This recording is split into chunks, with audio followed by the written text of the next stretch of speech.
So, you might not know this, but my man Tormund Giantsbane is in love, smitten, captivated. His heart is swept up with emotion, with passion, for none other than Brienne of Tarth. However, she doesn't feel the same way about him, even though he has said that she is the moon that illuminates his heart's dark night sky.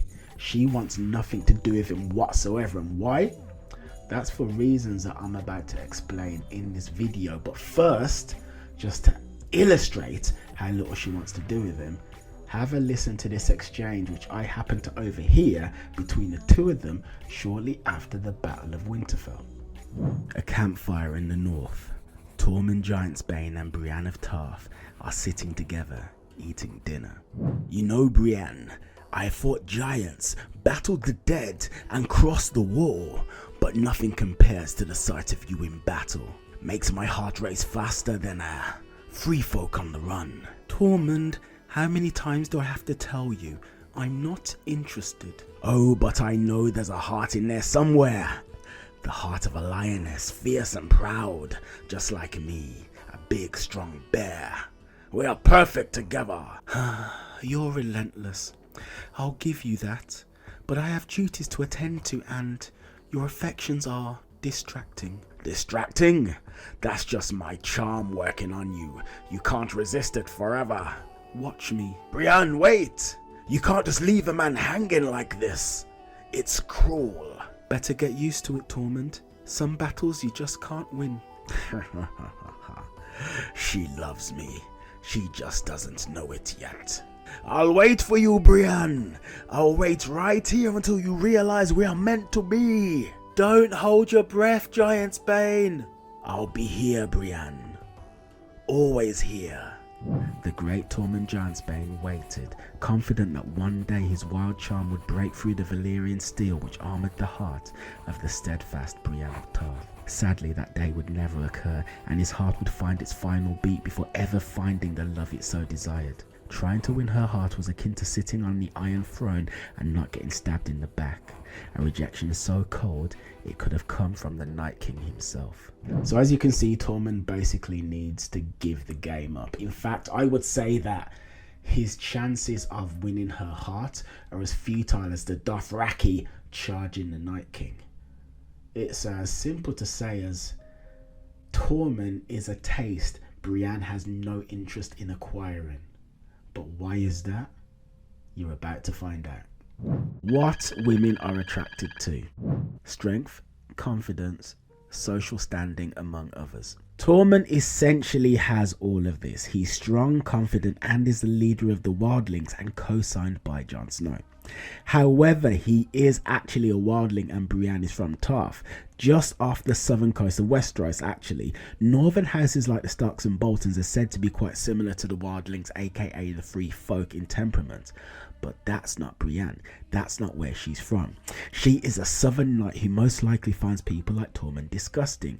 In fact, if we look at the men she does love, we can see an interesting trend. Renly Baratheon is clean cut, softly spoken, well mannered, and from a respected family and not particularly masculine. Jaime Lannister is clean cut, handsome, hails from a respected family, is intelligent, and has a little bit of daring bad boy swagger about him. Tormund, however, as much as we love him, is basically a big, dumb, stinking, uneducated, violent brute who probably doesn't even know how to read and write. Brienne's ideal man is one who can wield a comb and a quill as well as a sword, but Tormund is basically like wildfire, unpredictable, dangerous, and mostly unwelcome. There was never anything he could do to make her want him.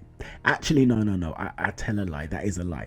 If Brienne was somehow trapped behind the wall and sought refuge with Tormund's camp and was immersed in his world, seeing how much everyone there respected him, while also relying on him for food and shelter and protection, would very likely make her start to feel something, but that's actually not going to happen. Not every woman is gonna like you.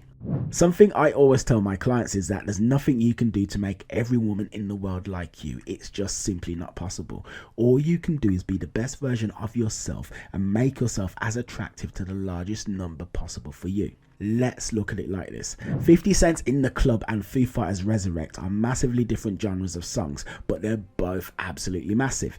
Each one of these tracks has millions and millions of fans. However, if I was to go to a hip-hop club and play Resurrect, people would look at me like I was a baying psychopath. On the same token, that would also happen if I went to a rock club to play In the Club. Kevin Hart is one of the biggest comedians of all time, but you know what? Personally, I don't actually like his comedy. I'm more of a Bill Burr and Dave Chappelle kind of guy myself. Give me a little bit of Jim Jeffries, thank you very much.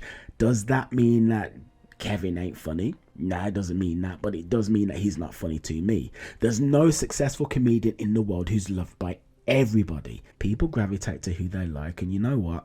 Sometimes women don't resonate with you. So where am I going with this? Well, my dear friend Mr. Tormund Giantsbane, as well as any man watching, needs to just give themselves a break and not beat themselves up for encountering women who aren't picking up what they're putting down. All you can do is work on yourself, be the best version of you that you can be, and just let whoever gravitates to that do so, and whoever doesn't go their own way. You can't win them all, and neither should you actually try. Be you, do you, and let those who gravitate to you screw you. Being attractive to women is a lot like being a stand-up comedian, musician, or even a fledgling YouTuber. You just gotta be yourself and let your vibe attract your tribe. Tormund's resilience is actually remarkable. He never gives up. He never does, and that's admirable. He's confident. He believes in himself, but the simple fact is, based on who he is as a person, Brienne is just not going to be about that. I mean, look, literally look at this dude right now. Look at him. Look at her. When's the last time you think he had a bath? Has he ever done it? Do you think he trims his toenails? Could you imagine what Tormund's breath smells? Heaven forbid Brienne was to stick her face in his nether regions. Could you imagine the unholy stench that she would smell just the second she got underneath that tunic? Clearly he's not the guy for her. He needs to focus on other wildling women like Ygritte and whoever else. But there we are, there we go. So thank you for giving me your time. It's like, I really do appreciate this. You know why? Because you could be doing anything in the world right now. You could be watching Netflix. You could be watching videos of ill repute. You could be spending time with your friends and family. You could be on dating apps. You could be surfing. You could just be sleeping. You could be doing anything, but you're here with me, and I appreciate it to the nth degree. If you are inspired by this, because obviously I am trying to make dating advice like fun for people to digest. If you're inspired, well, like the video, subscribe to the channel, drop me a comment to let me know, because you know the comments do mean a lot to me. Do that too. And also got some goodies for you to download in the description as well, so go get some of that too. Thank you, thank you, thank you. Goodbye, take care, au revoir, see you later, and ta-ta.